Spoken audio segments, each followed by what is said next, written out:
Hello again. Welcome to our training on the definitions of the good clinical practices. And this is session 3. So let's start with a comparator. This is an investigational or marketed product. It could be an active control or placebo used as a reference in a clinical trial. Really simple. If I am looking at a product for headache and I have the investigational product, and whatever I'm comparing it to, it could be a placebo, it could be a marketed product. Maybe I'm comparing it to aspirin that is on the market. That is the comparator, is what I'm comparing it to, and it's really simple. Okay, so let's talk about compliance in relation to clinical trials. In clinical trials, adherence to all the trial-related requirements, GCPs, and applicable regulatory requirements. That's what it is. We have to comply, because remember, why do we conduct clinical trials? To bring products to the market that are safely researched, right? And so we have to comply with all the procedures that are in place to ensure that.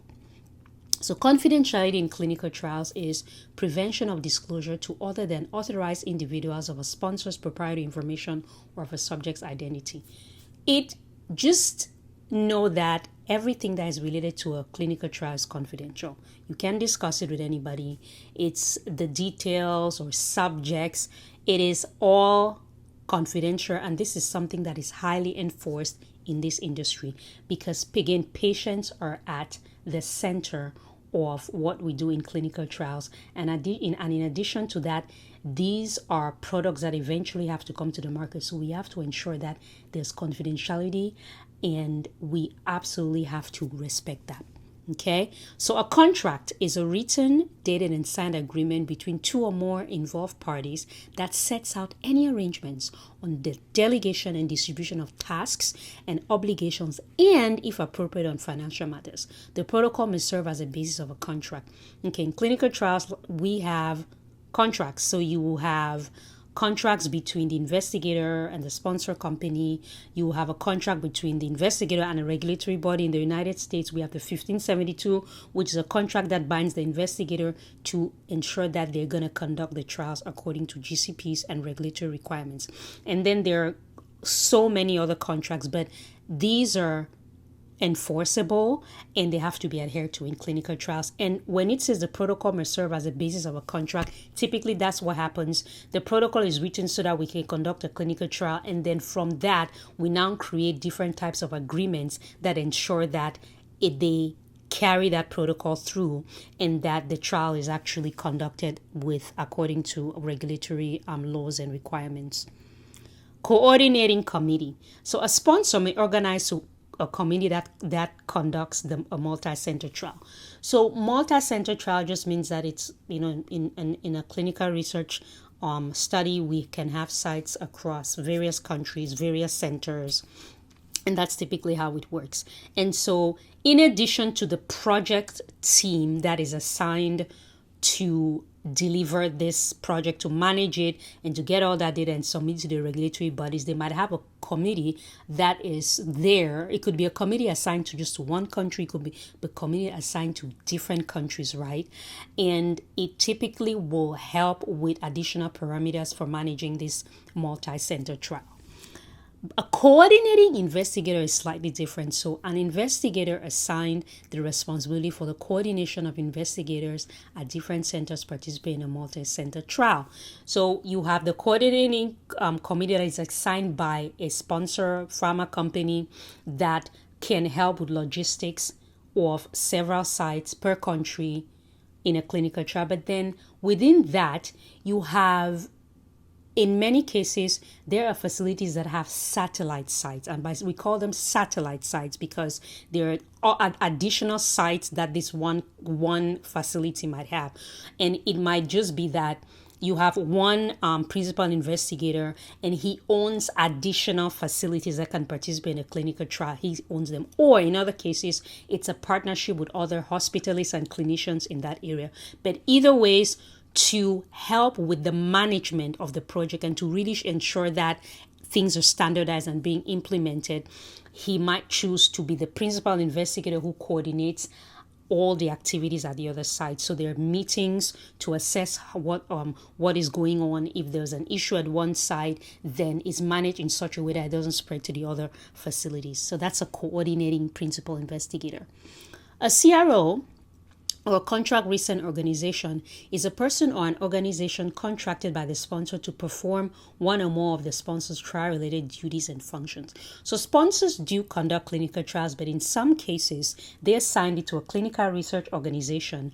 And it could be a case where the clinical research organization is basically given everything. We say, okay, you're going to take this project and you're going to conduct all of it, and you manage it, and at the end you're going to submit the data to us, and we're going to be responsible for sending it to the FDA. But then in some cases they can only conduct one aspect of the trial. You can help us with the recruitment piece to enroll patients. You can help us just with data management to ensure that the data is captured appropriately. You can help us with the monitoring, ensuring that we have the right people going to the facilities to monitor the study.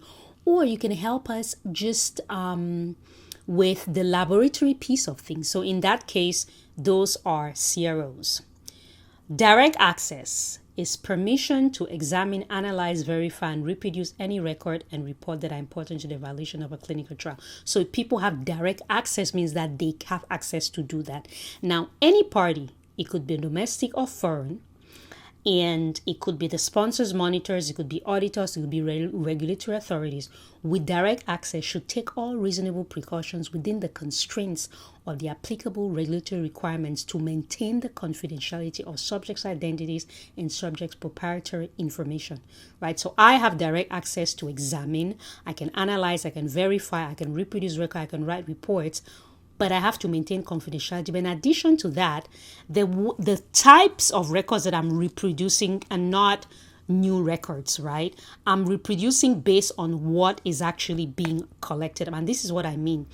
If an auditor comes to your facility and they choose to audit some aspect of the trial at your clinical research facility, they cannot fill out your case report forms, put certain things in it. Same thing with your monitor who comes periodically to monitor your trial, and we will get to that definition. The auditor or the monitor cannot reproduce anything. They can analyze, they can verify, they can say, hey, these are the findings that we have, and we think that you should take a look at it. Same thing with any regulatory authority that inspects your facility.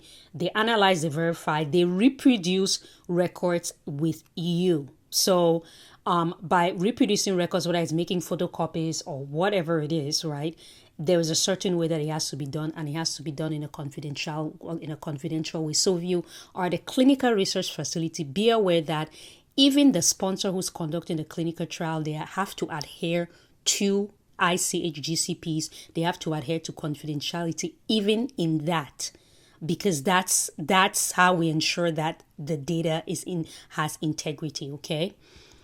Documentation are all records in any form, including but not limited to written, electronic, magnetic, optical records, scans, x-rays, ECGs that describe or record the methods, conduct, and the results of the trial, the factors affecting a trial, and actions taken.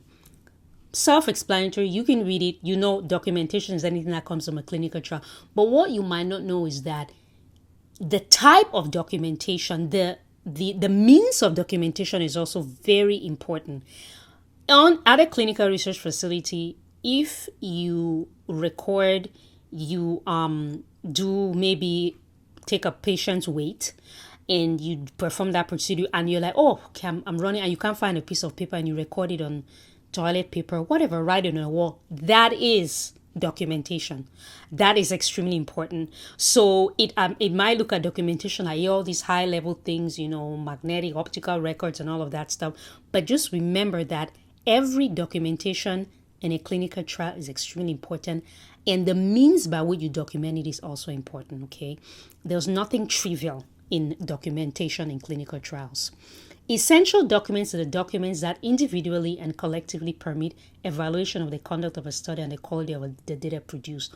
Okay, so they are permitting the evaluation of the quality of the data produced. Data produced is this. I have a clinical research study, maybe it's maybe a phase 1 study, and we're running all these blood tests and obtaining, just there's a lot of PK and PT involved. We're constantly taking blood tests. We're documenting that at specific times. Now that is the data. That's the data that pertains to the procedures. Essential documents could be something like the logs that are actually used to document where the lab tubes, are being stored. The lab manual is essential documentation. A regulatory binder in clinical trials, which would have your IRB documents, investigator CVs, licenses, and all of that good stuff. Investigator logs, ICH GCP training. You could also have CCGs, which basically are a manual that captures how you enter data into the electronic data capture system, right? So there's so many different documents that support a clinical trial, and these are also important. They're essential documents because it is with them that when we are evaluating a clinical trial, we use them to ensure that it's being collected appropriately. So just remember this again. The data from the procedures, from what is outlined in the protocol, is important. That's extremely important. But in addition to that, all those supporting documents are important as well. Good clinical practices, okay? I'm sure by now you're smiling because you know what they are, and they're standard for the design, conduct, performance, monitoring, auditing, recording, analysis, and reporting of clinical trials that provides assurance that the data and reported results are credible and accurate, and that the rights, integrity, and confidentiality of trial subjects are protected. So this definition captures everything that we studied in session 1. That's what good clinical practices are, and it's the key to running clinical trials. You have to understand this. You have to know, how does this apply to me as a principal investigator, me as a biostatistician, a data manager. Wherever you are in this industry, you're governed by good clinical practices. An independent data monitoring committee on IDMC. Okay, and then we also have safety monitoring boards, data monitoring committee. So this is different from the coordinating committee that we talked about earlier. This is an independent data monitoring committee that may be established by the sponsor to assess at intervals the progress of a clinical trial, the safety data, critical safety endpoints, and to recommend to the sponsor whether to continue, modify, or stop a trial. Real world scenario: I am conducting a malaria study.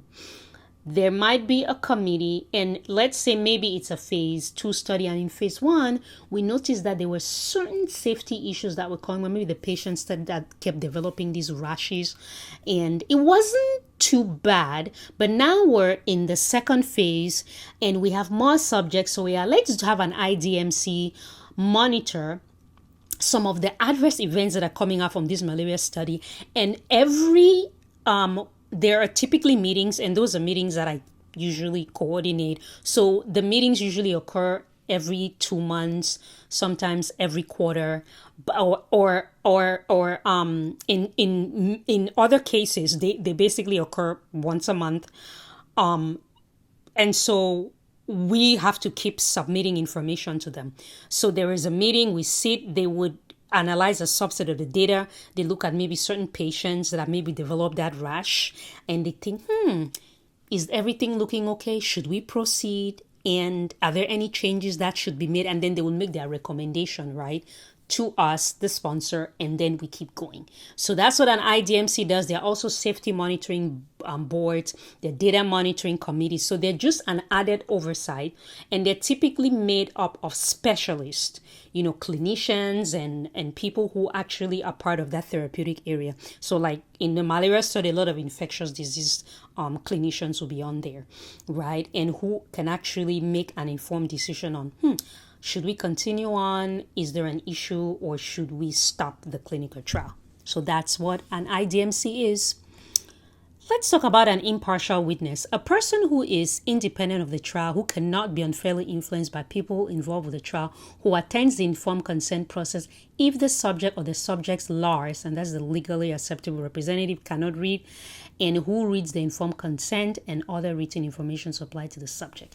Informed consent, we had discussed earlier, how important it is in clinical trials.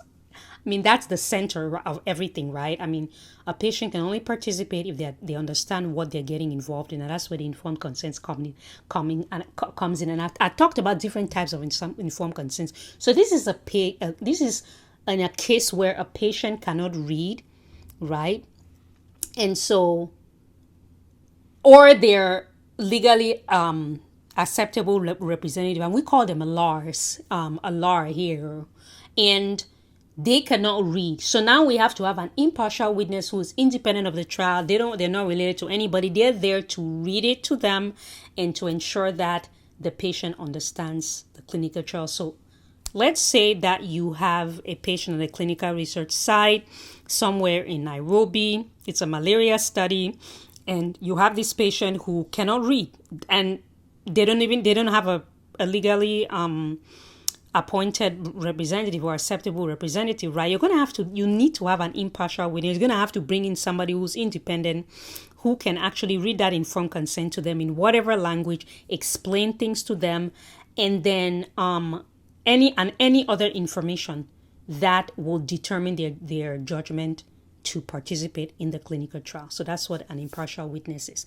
They're a witness who's impartial. They're not interested in clinical trial. They're just there to ensure that because this person cannot read, they can actually explain things to them. Okay, so that's the end of this session. Again, my hope is that as you listen, as you participate, as you download a lot of these definitions, that they actually help you on a practical basis. Again, in Blue Cloud, we have a ton of courses. We have a lot going on. And so these offshoot, Achaibo Clinical's other offshoot, this program where you're training on the Ultimate Clinical Research Toolbox, you're getting additional modules uploaded in this database, is to ensure that you have practical information that you can actually apply as a clinical researcher. Thank you, and we'll see you in the next session.